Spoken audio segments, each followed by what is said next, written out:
What if bumalik din sa Ako si Moana Marie, Junior High. Paano kung sa unang araw pa lang ng balik eskwela, makita mo ng pinakakinatatakutan mo? Ako si Moana Marie, Junior High. Handa na ako sa first day of school.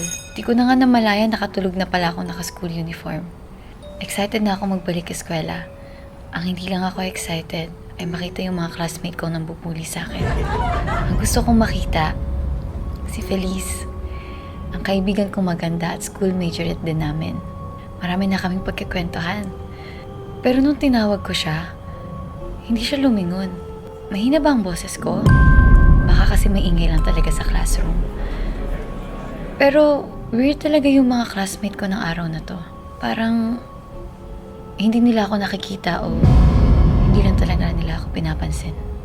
Sa inis ko, nag-lock na lang ako sa CR. Doon na ako umiyak. Sakto man nandun din pala si Feliz. Narinig niya ako.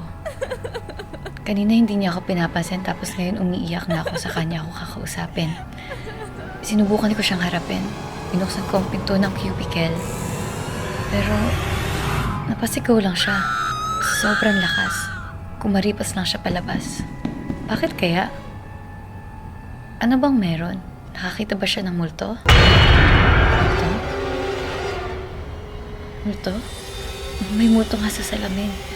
Pero teka, bakit parang kamukha ko yung multo? Sumasabay siya sa galaw ko. Dito ko na napagtanto ang katotohanan. Na isa na nga akong multo. Hindi ako papayag na mabibigyan ng station sa sarili ko.